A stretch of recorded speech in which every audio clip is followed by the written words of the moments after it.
we're going to start now. So hello and welcome everyone. My name is Pat and I'm a third year medic at ARU. Thank you for dialing into today's talk titled Exploring the Future of Fashion. This event is part of ARU's first Sustainable Fashion Week, which has been designed and run by students with a view to empower students, staff, and our local community to make a change now. So just some housekeeping. Please keep your mics on mute when the speakers are talking. And if you have any questions, please put them in the chat box, ideally with a question mark, or begin your question with the word question. So it's just easier for me to locate these questions throughout the talk. There will be 10 minutes at the end of the talk where the speakers will answer your questions. So without further ado, I'm delighted to introduce today's speakers, Sarah Strachan and Bruno Dias Coehlo. So Sarah is an artist, marketing professional, and researcher with a passion for sustainability. She has over 20 years of experience in business and to consumer sales and marketing roles across the health sector. So following a career change, she graduated from Cambridge School of Art with a BA in Fine Arts in 2020. And her entry for the 2020 Sustainability Art Prize was highly commended. And Bruno is a textiles-based designer who recently graduated from Cambridge School of Art with a BA in fashion design. He loves the challenge of working with different types of materials beyond fabrics and mixing them together to create a strong and meaningful piece. So I will now pass on to Sarah, who will be speaking first. Thanks. Welcome everybody, and thanks for joining us this evening. I feel like a bit of a fraud because I'm joining Sustainable Fashion Week and I'm not a fashion designer, but I like to think as fashion designers, as artists, communicators, influencers and potential change leaders in fashion and in sustainability. So as an artist, I'm interested in how our perception of being in, knowing and belonging to the world is explained across the disciplines and how this affects our ecological awareness and ecological thinking. As Pat mentioned, I'm an artist, but I'm also a research assistant working in sustainability, and my practice is very much motivated and informed by issues of sustainability.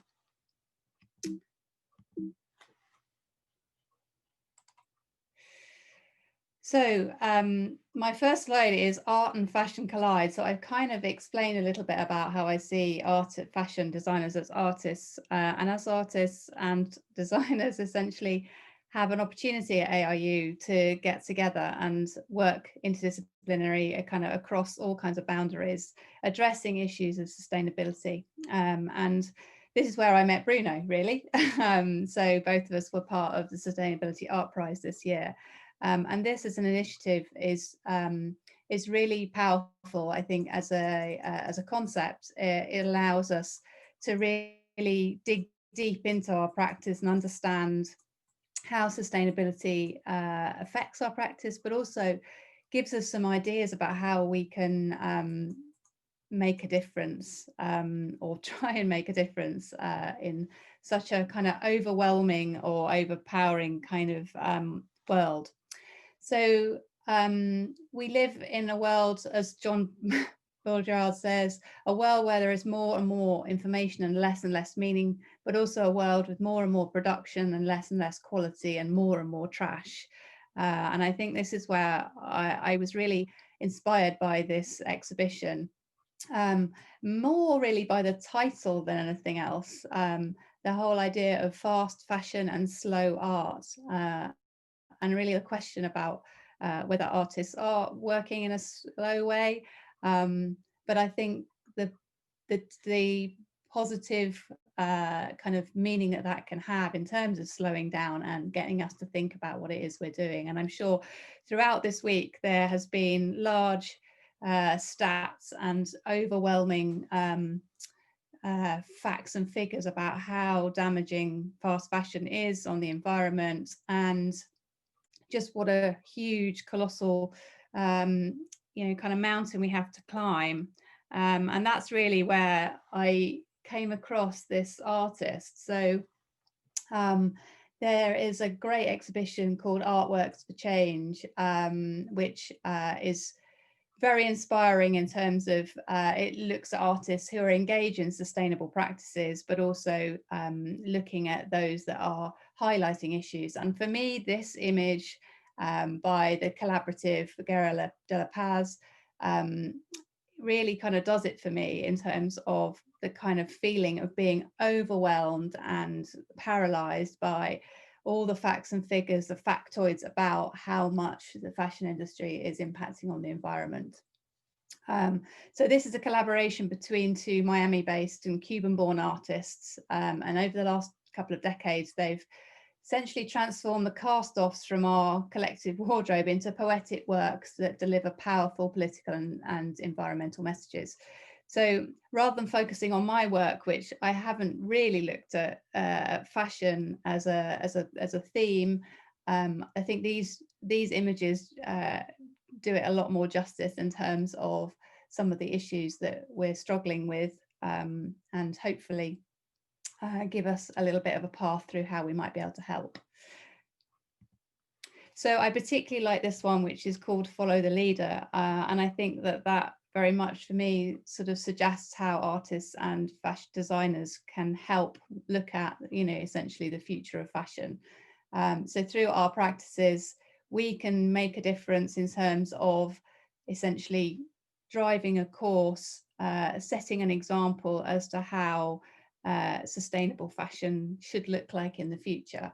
And that's through using innovative materials. And as Bruno will talk about, approaches to his practice in terms of thinking about how sustainability informs our practice, but also how we make sure our practice is sustainably kind of delivered. And so I know Bruno will talk a lot about how he saves on fabric in terms of the way that he designs. And that's very much, I think, the approach of the future.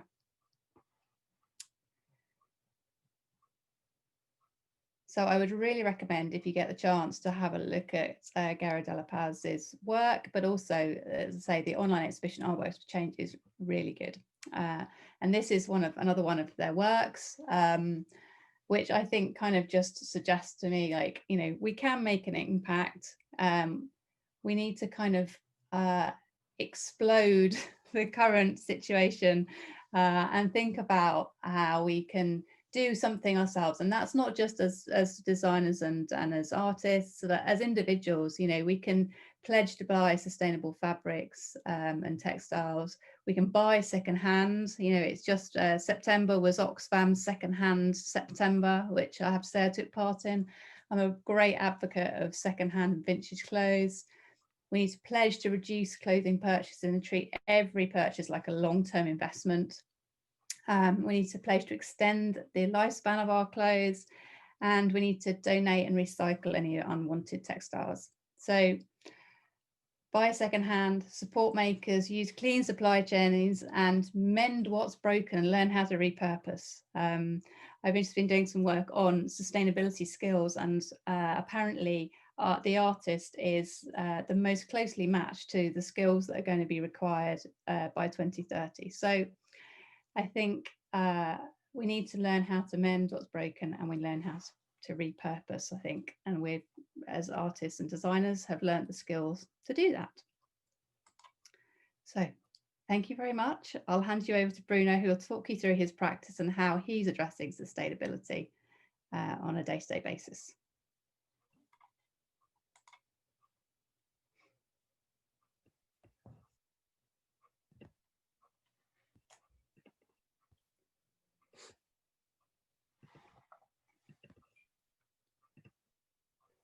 Okay, so hello everyone. Before I start talking about my presentation and going through everything, I just want to say a special thank you for allowing me to be part of this amazing experience, and giving me the opportunity to speak about this this topic that nowadays it's fundamental to be aware of. So today I am gonna speak briefly and give you introduction about myself. I'll speak about as well of my work and how I incorporate sustainability within all projects I do. I will be talking about some sustainable topics that are related to sustainability and all concepts I have worked as well. Finally, I'll be talking about fashion industry nowadays and choices that brands are taking regards to the topic we are here to address today. Okay, so my name is Bruno, as Pat introduced me. I graduated this year from fashion design in Cambridge School of Arts, Anglia Ruskin. And basically my journey before uni started when I was 14. So at 14 years old, I started studying fashion where in my own country, Portugal. This path I have chosen, it was basically inspired by my mom.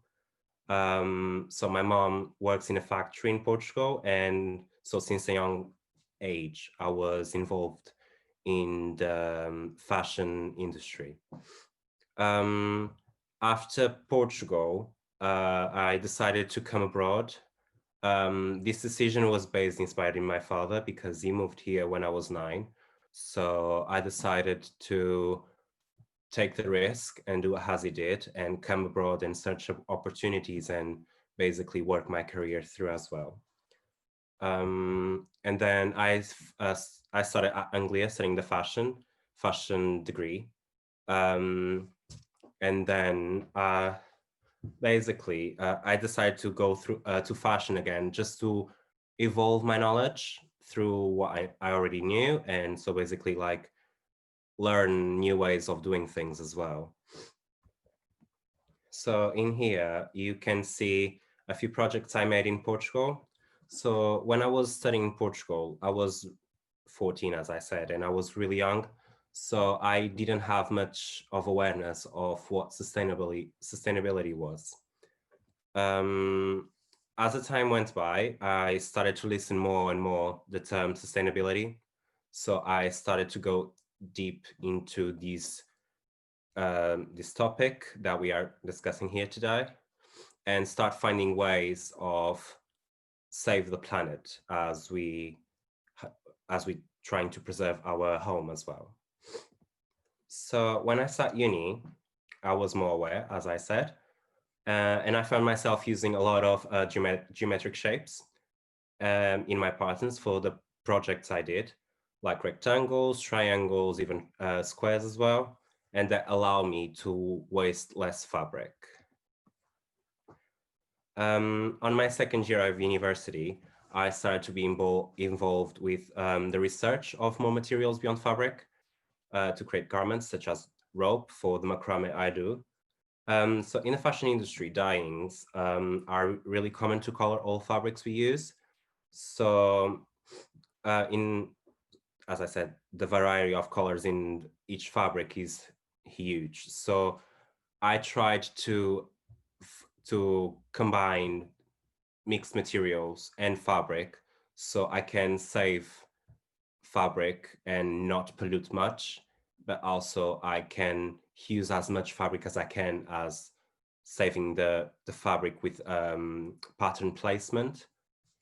And basically that's why I use a lot of geometric shapes, because it helps me of saving the most fabric as I can.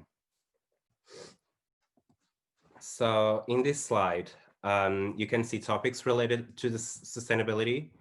I learned in last year that sustainability goes beyond fashion waste and pollution. Of course, these two topics are also huge topics to talk about because they're really important as well.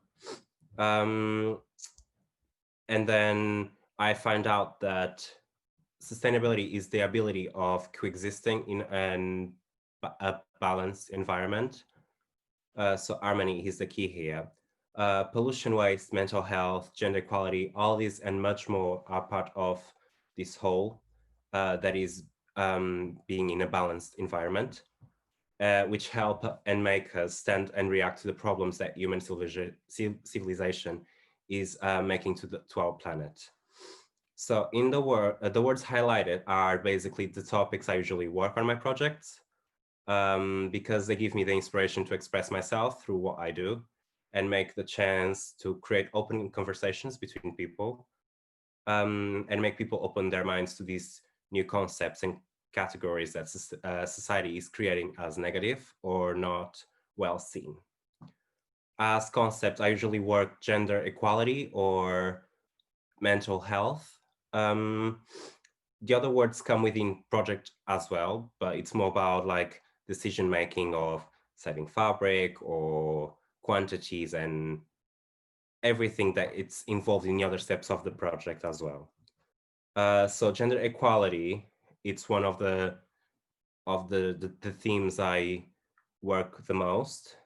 And because even though we are in the 21st century, a lot of people do not think the way that I do, or maybe a lot of us do.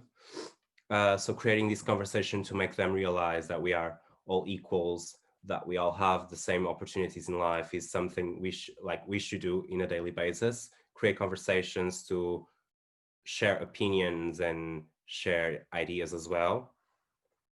So, and then I start talking about this whole theme that is sustainability with our friends, family, colleagues. As I said, we'll educate ourselves and open our perspectives and mindsets for new points of view that we may or may not have think of. And talking is a way of problem solving as well. So maybe you couldn't think of something that your friend maybe could help you with. And then other topic I usually work the most was mental health. So I decided to make my Sustainability Art Prize participation, my pre-collection and major project all about mental health, only because as a kid I suffered a lot of bullying.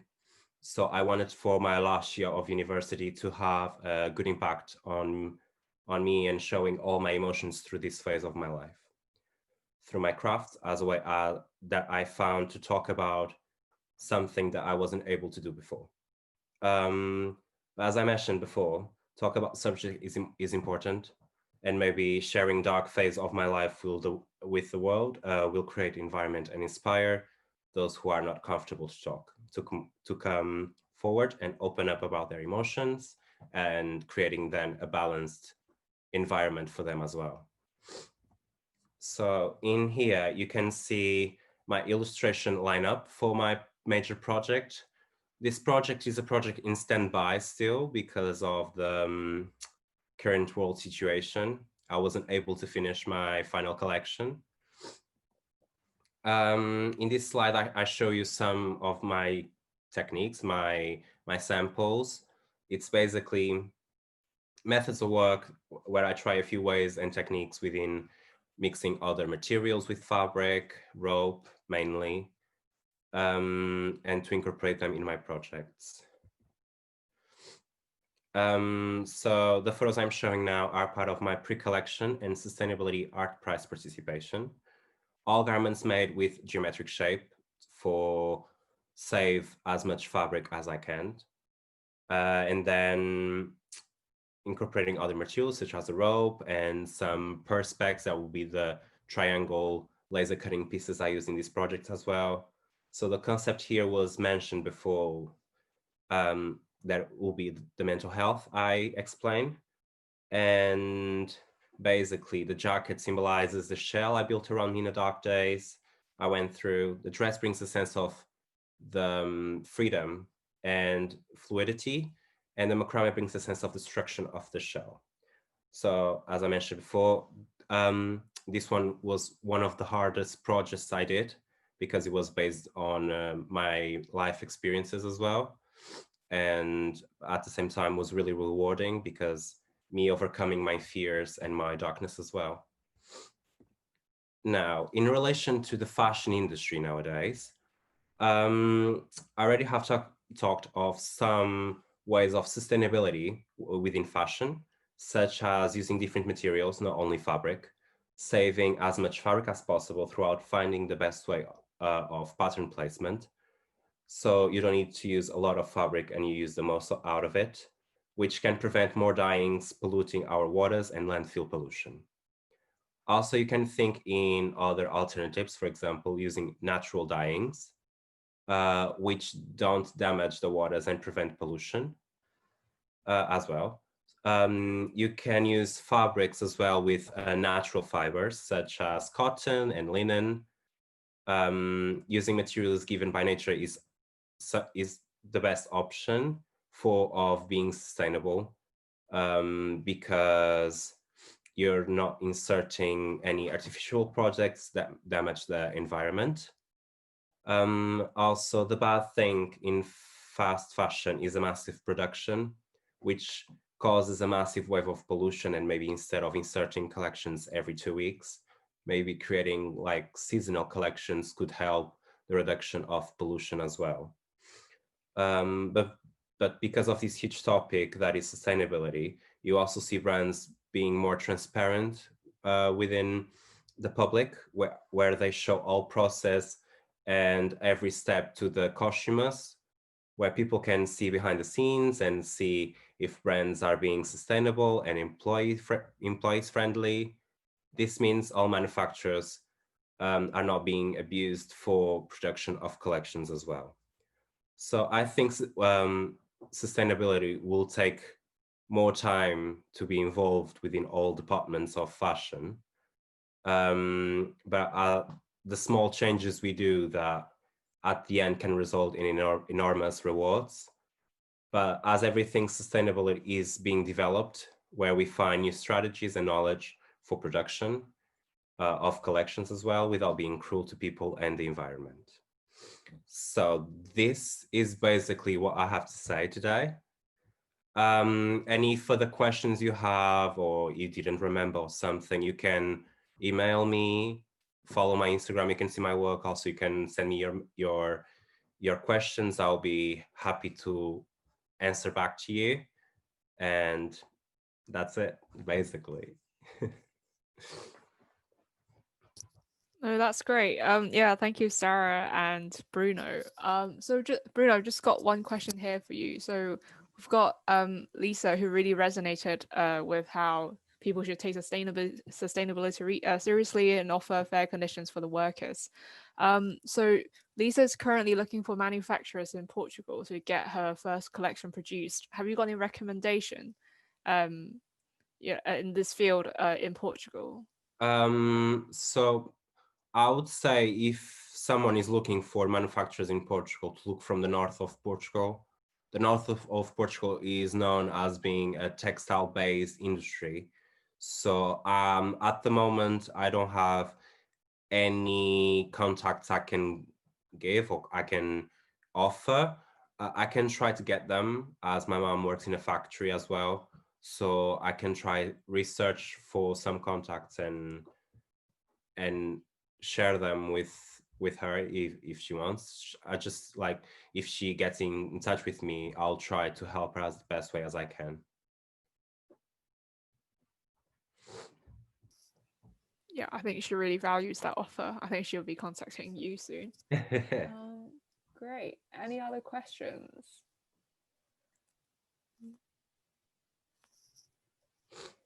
I mean, it's a hard topic. Like, everything is still being explored. Like, we know all the negative sides of fashion industry as well, and we know that they will not change tomorrow.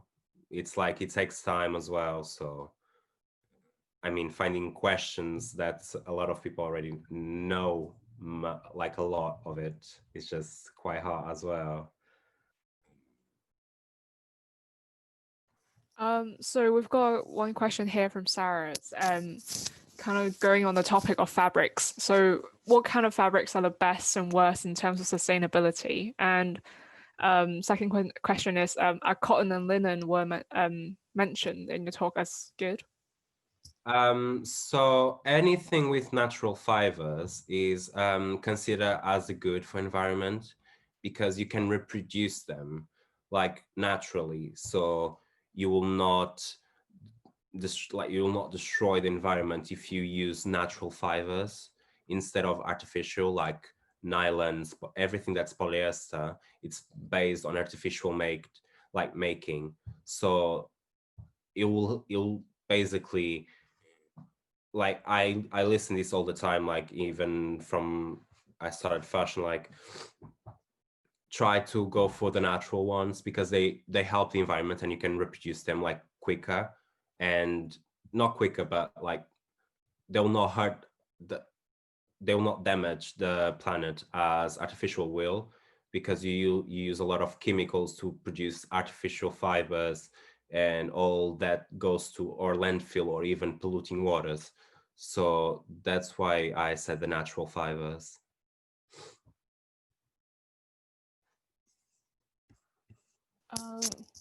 That's great. That's very helpful. Have you got any thoughts about bamboo fabrics? I heard about them. I didn't have the chance to explore them, but I don't know much about of those ones of the bamboo fabrics. I know they're quite natural as well.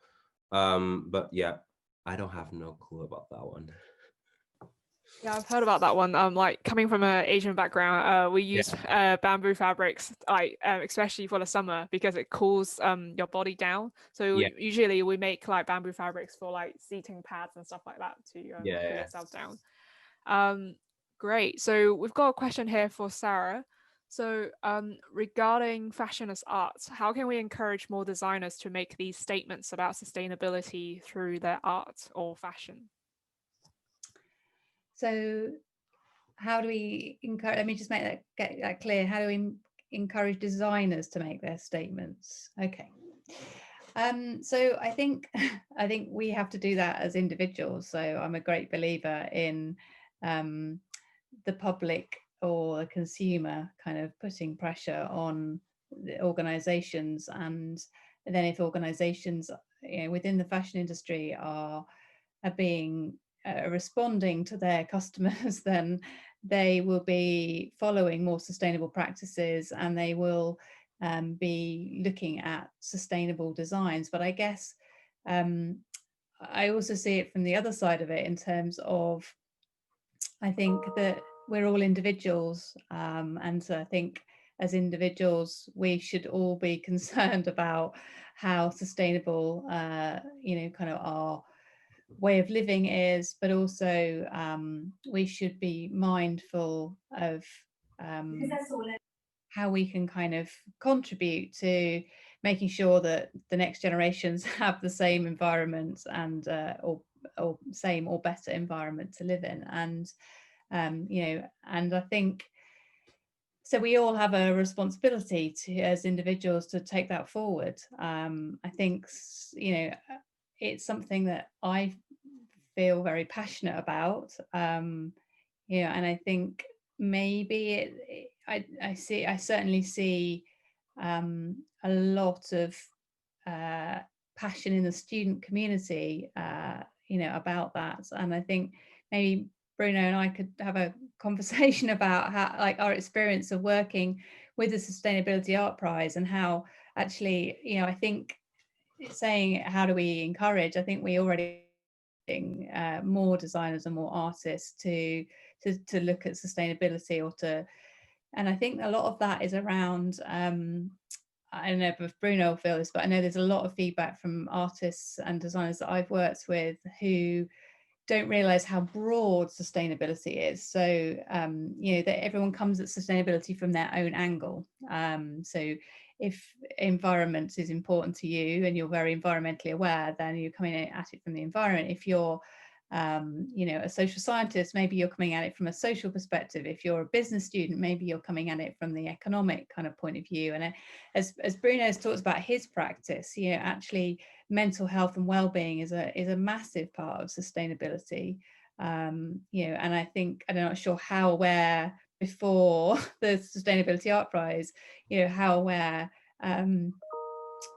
Bruno was of that, but I think it's this understanding the breadth and depth of sustainability, and I think what we've shown over the years, like I say, I've been involved with the Sustainability Art Prize for 3 years, but I know that it's been going for 12 years, and over that time the number of students that have been engaged with it has increased massively. So it was 51 students as part of it this year. I think in sort of the early years it was in single digits. So I think the university has a really important part to play in that, in terms of developing students and graduates that are moving out into the workplace, who are then potential kind of change makers and leaders in sustainability. Yeah, I think you've really struck a key point there. Like anyone can start like sustainable art anywhere. Like my neighborhood back at home in London, they've started like a corner shop library, and people can just donate books there, and they decorate it with like paints and stuff like that. So we've got a question for both Bruno and Sarah. So the question is, are you hopeful about the future of sustainable fashion? And do you think that fast fashion companies will change? Do you want to start, Bruno? I think I can. I mean, as I told before, fashion industry is still developing their knowledge within sustainability and how they can not damage the planet as they still do nowadays. It will take time, of course, and I don't know. It's just hard. Like fast fashion is always focused on getting ready, like new things, new trends, new garments, everything ready for you, like in 2 weeks maximum. But I think that's because of the desire as well of the desire of people to buy new things as well. So like instead of like I would that's what I said on in the middle of the presentation, like they could start thinking as luxury brands instead of doing collections 2 in 2 weeks or 1 week in 1 week. You can think of doing like seasonal ones. You know what I mean? But it's just like I think they are ambitious and they do things so fast because they know like people get bored of seeing the same thing like seasonally, so they they try to give you things like really fast. And the point of that's is a saying I think in Portuguese, like fast but not like perfect, you mean? So instead if it's fast and you get the things quicker, but it's just don't it's just damage the world and basically damage our lives as well, because being like that it's just like not good for us as well. Yeah, I think I see kind of emerging themes or trends. I see sort of hope in as far as like kind of innovative and positive steps. So I know I kind of come across a few brands recently who do this sort of almost a bit like kind of Kickstarter or like a startup where you kind of pledge that you're interested in something. So then essentially, at least when they're producing, manufacturing it, they're responding to the demand that's there. And so essentially, if they're commissioning a jumper, they know a certain number of people have already committed to wanting that jumper, and therefore they're not overproducing and not putting more clothes into the sort of supply chain that aren't required. And I think that kind of it's this whole kind of fast and slow. It's kind of slowing down and thinking about making an investment in something and thinking about kind of being patient about that rather than kind of wanting a quick hit. And I think that just fashion companies are only tapping into our kind of deep psyche. We all know that we're vulnerable to that, in terms of vulnerable to the kind of the charms of unboxing, of like the new, as Bruno says, and we just have to reconsider that, I think, and think more slowly about it. Yeah, I think you've touched on one of the questions here where they're commenting on shouldn't we be campaigning for structural change in the industry, like campaigning for extra taxes for companies that pollute or have opaque supply chains? Yeah. So I think there is an absolute kind of need to be campaigning and to be shouting, but I think also we have to, being angry is kind of one way of doing it, but also I suppose what I'm sort of encouraging, I suppose, through the conversation with Bruno tonight is about the fact that everybody can make a change, and also it's about collaboration. I think one of the real benefits of the Sustainability Art Prize, is that it draws people from across the creative industries, and gets together groups of people who actually probably don't have any other reason to be getting together, to talk about how we address this. So, you know, we've talked as a group about, you know, how frustrated we are, how you know, kind of helpless we feel, what difference, you know, what difference will what we do make when, you know, big corporations are churning out, or, you know, causing kind of more damage to the environment, than, you know, what impact are we as individuals going to make? And I guess think it's that whole kind of stronger together. So I think we can all make an impact if we, you know, work across our disciplines and work across our kind of boundaries, and try and find kind of novel and innovative ways to overcome some of the issues we face. Great. And so another question for both you and Bruno. So do you think Instagram and the hashtag OOTD have contributed to the rise of the 2-week turnaround in fashion industry, as opposed to like seasonal clothing lines? I don't think so. Like, fast fashion is already an history moment. It comes for the prêt-à-porter in the 20th century. In that, you didn't have Instagram, so I don't think it's much of influencer in there. I mean, people start getting more ambitious because they saw people buying more and more and more. So it could have helped. Yes, I'm not saying no, but this fast fashion concept is already starting like way before social media.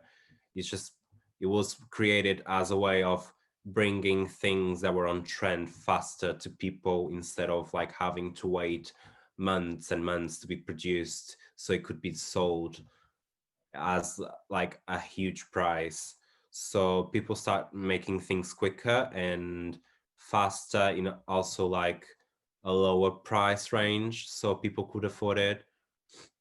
But I don't think it had much, like a lot of influencing on the hashtag OOTD.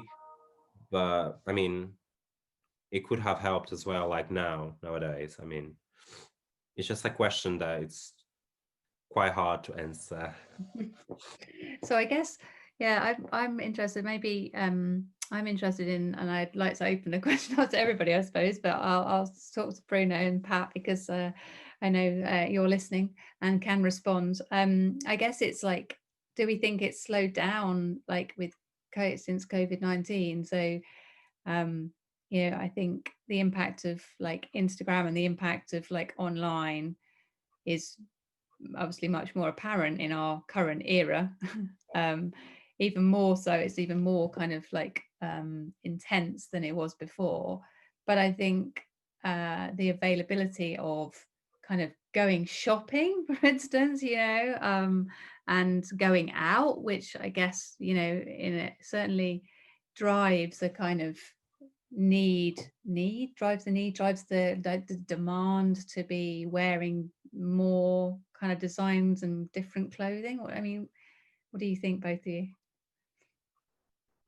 I mean, because of lockdown, fashion industry slowed down a little bit, and you could see like in the news, like Italy and like rivers and everything, like getting rid of the pollution in them. But at the same time, like people didn't need clothing anyway, so because they couldn't go out, lockdown, everything, you just couldn't be at home. Like you had solutions for that, like you had your sweatpants, your pajamas. Even though if you want to like dress quite nice in some days, you still have clothing and everything. But it's just because everything open, a lot of people may think like, oh, everything went to normal, so they just like, oh, I'm feeling today, I want to go shopping, so I just go to a store and buy whatever I want. Basically, like that's why I think. I just think the shopping culture is a like an interesting one. I just wonder whether there'll be any kind of reset caused by COVID-19, because Yeah.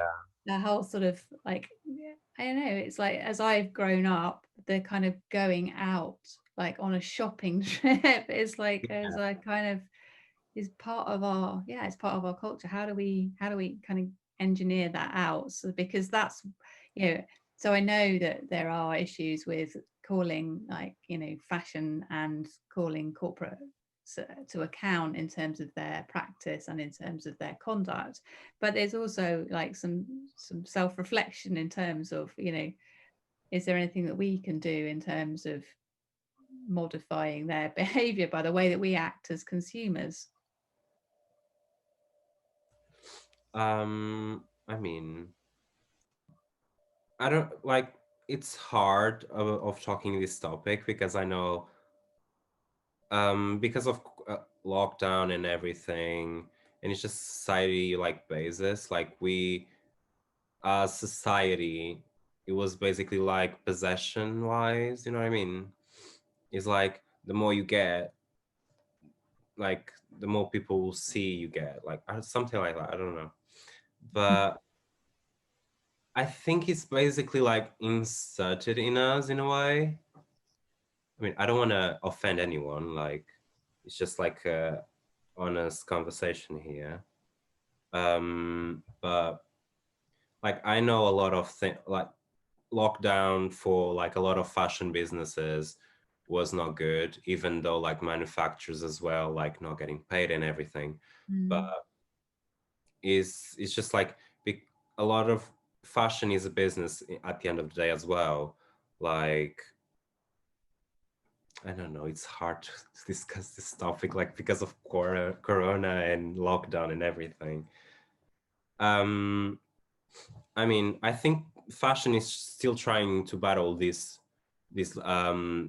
pandemic as well. Like they trying new perspectives, new ways of doing things as well. But of course, until go back to normal, it's gonna be, and I don't know if he's going back to normal. Like, you know what I mean? Yeah, I think you've really echoed with one of the audience's points here, where the whole supply chain of the industry is affected, from workers in Bangladesh and as well as designers. And along with the topic of sustainability of, like, you know, slow fashion, and you know how fashion designers have to sell the designs to earn a living. So do you find a paradox that, you know, try to be sustainable, but at the same time you don't want people to be shopping a lot? Um, I mean, yeah, that's why fashion is like that contradiction. You know what I mean? Like, as fashion designers, like we have to make to sell, but at the same way, like we want people to buy, but then at the same way, we have to be conscious about it. That's why it's quite hard in this industry. Like, I create garments because of the story I create within them. So it's like as a piece, like an art piece in a way, but it's like people wearing the clothes I do, like of course makes me happy because like I did that jacket, I did that trousers. But at the same time, like fashion polluting it, like the just because the fashion industry just pollutes a lot. So I know like in because of the sustainability side, fashion industry is just downgraded a bit as well. It's just that contradiction that is quite hard because like so that's the point, like this the contradiction in fashion is just like that's why I don't want to like hurt feelings or anyone, because each one of us have opinions and each one of us like we respect our own perspectives of things.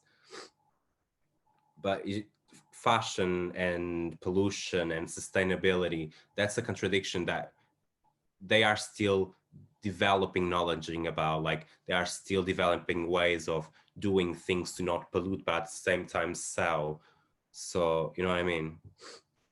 It's a delicate balance, isn't it? And it's so complex, like all Exactly. issues of sustainability. It's, you know, it's a complex system. And so every action has a reaction, you know.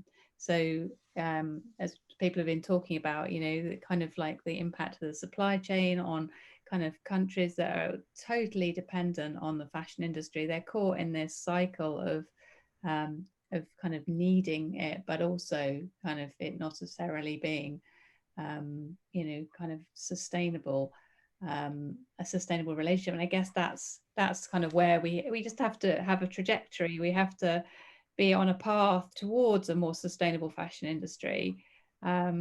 it's not, we can't redesign it, and we can't, what's the right word, kind of restructure it overnight. It's going to take a long time, but unless there are individuals within the industry that understand those complexities, but also are committed to making a difference, to making those changes and trying to look for solutions. I think that's from my point of view, that's where I find this working. We get kind of across like different disciplines. I think that's where we have the most opportunity to learn and to find those solutions.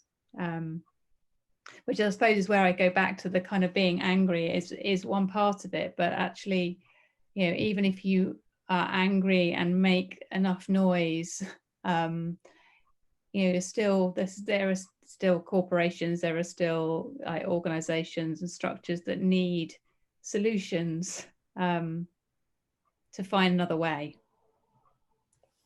Yeah, definitely. I think it's key to kind of strike a balance between sustainability as well as having a profitable industry for designers. And so I guess around the whole world, COVID is kind of a reset button for all the industries in the world. So what do you think about the future of sustainable fashion? A question for you and Bruno.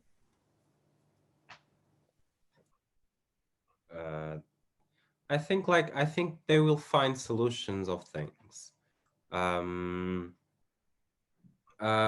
As I said, fashion is still developing its knowledge. Like people are start to know how to produce like clothing being sustainable and eco-friendly. And even though like with everything fashion did, we are trying to reinvent ourselves to help the world at the same time. So like we don't pollute much, but we do the craft we love and we feel like we were born to do, but at the same time we're helping the planet and like create things that are sustainable as well. So as I said, like sustainable fashion is a hard topic, and it's still taking years to develop its full knowledge. But I think we have a future as a sustainable area as well. Like it's just like we have to develop our skills. Bruno, how do you? So I mean, there's been lots of talk earlier about sustainable fabrics, and obviously, like using natural fabrics is more sustainable. But essentially, there's still resources that we're using from the world that they're essentially potentially finite. But how do you feel about kind of like the idea of recycling or using kind of radical materials in your work? So there's I don't know. For instance, I know it's kind of challenging, but like hair or fungus or kind of things that are either a waste product or could be generated maybe more sustainably. Actually, I think like using those types of materials, it could be like a fun project. You know what I mean? It's just like bringing something new to fashion, like or to your craft. It's just like making yourself being unique at the same time. So like, and you can have fun with those things. Like you can think like it's weird, but at the end of the day, like someone loves it. It's like it's art, like it's perspective wise. Like that's why I start rope. Like for me, using rope was quite weird in the beginning because it's like it's fashion, it's fabric, like nothing else. But then I start to explore and ways of fusing things as well, and it started to get me excited with the rope and everything. Like I was doing something that I loved seeing, and it was like half fabric, half rope. So like me trying like finding new materials as well. Like I would love like to experiment like with weird objects or something. So at the end, like I'm having fun with the craft I love. That's fashion and constructing garments, and just like be explorative as well. And have you ever worked with kind of reclaimed fabric or reclaimed like materials in any way? What do you mean about reclaimed? Well, like have you ever thought of breaking down existing clothing, you know, or repurposing, or, you know, kind of, yeah, recycling materials that have already been in the fashion industry into garments kind of for the future. Yeah, like for example, like it was like 2 summers ago, like I had a lot of trousers that I wanted to throw away because like they were ripped or something, and I decided like to basically like cut them in small squares and start making like pillowcases. Mm-hmm. So it's like it's being explorative as well, and like I try to reuse things as well in small projects I do, or even though like I didn't do those, like using garments that are already worn in university. So I discover my own way of being sustainable. Mm-hmm. Like when I was in Portugal, I was doing like patchwork as well, like a vest in patchwork denim, like with trousers. I was asking to people in the streets, like, if you have them, just give it to me. Like, you know what I mean? Yeah. Like it's you'll find a fun and a joy of the work you do in fashion with everything you can do.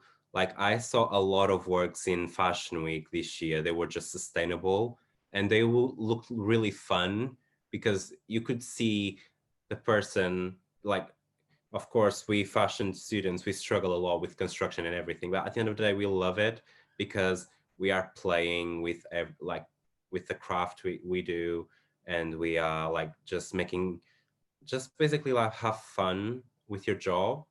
Because if you don't love your job, you know what I mean? Quite hard, like, I don't know. That's my opinion.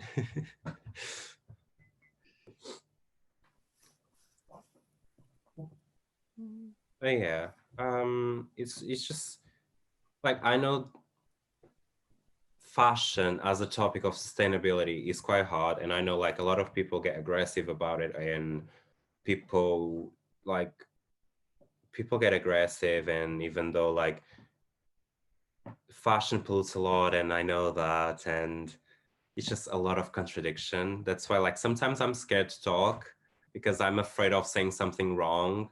At the same time, each one of us has a different perspective and opinion as well. So that's why I'm saying all the time, like, it's hard to talk and all that topic is hard, but at the end of the day, it is, you know what I mean? Because a lot of us went through phases of our lives that none of others known, or it's just a hard topic to talk about. Like, And I think, and also I think clothes are so kind of linked in with your identity, and I know that's important in your practice. You yeah, know, exactly. they are so inextricably linked with your identity and who you are, and to some people more than others. I'm aware of that. So, you know, the guilt that we kind of we bear of the kind of the negativity of the fashion industry can be countered by the positivity that it can have, you know, in terms of our sense of well-being, and I mean just basically in terms of keeping us warm and warm, dry, and you know, kind of operating in society. Yeah, I mean, I see as a future of fashion as like a collaboration with everyone. Like, as I said, sustainability is like a balanced environment. So if, for example, like if one of the ends are not doing their job, the other one can do the old job, you know what I mean? So it's basically like, as society, we have to work together, like stand together and try to find ways of each one of us do our own things to prevent pollution. So what do we think is the future of fashion as we're getting towards the end of our of our talk this evening? Yeah. It's a lot of, like, as I said, harmony is a key point here, because a lot of things like are related to harmony. Like, you need a really balanced structure to get harmony to everything. Yeah. So I know, like, for example, as a teamwork, you need all of the, like, as a teamwork, everyone needs to work to be balanced team, like, you know what I mean? And if one doesn't work, someone will have to do the job, like. So I think like being like cool, like work group, like trying to find new solutions, just try to prevent pollution as well, and try to find ways of not wasting fabric or not polluting waters and landfill, like pollution and everything. It's just, it's a hard way that we're going, but like at the end we will find our solutions and our knowledge as well. But yeah, what's about your opinion about it? I think it's down. I think it's down to as individuals trying to not feel overwhelmed by it, and to feel like just doing our little bit in our corner. I went to I remember a couple of years ago I went to a talk on climate change at the CCF, and it was kind of like a lot of climate scientists talking about kind of where we were at, and I just sat there thinking, I'm a geographer by training, and in the last 20 odd years, like not a lot has changed, and I felt really despondent. And then there's somebody at the end of it sort of just said, I think their kind of last like leading kind of exiting kind of gesture was, you do what you can do in your area of expertise. It's like you make your difference in your little part of of what you're good at. And so I kind of came away from that thinking, yeah, that's what I'm going to do. I'm going to try and do what I can do in my small part of it. And I'm only a very small part of the fashion world, but I am, as an artist, working with creatives and exploring opportunities across the boundaries of creative kind of thinking. And as an individual, I can make my own difference in terms of making my own decisions and own choices about how I interact with the fashion industry. And I think you can only hope that that has some kind of impact. But safety in numbers, if we all do that, maybe there will be a trajectory, or there will be a future that looks better than it currently is now. Yeah, I think that's a really good point to end on. Like, as consumers ourselves, or as producers like yourself, we all play a part, and we have a collective responsibility in adopting sustainable practices by living on this planet. Well, thank you very much for your talk, Sarah and Bruno. I think that's it for the questions, and thank you very much for the audience for staying and asking all these very engaging questions.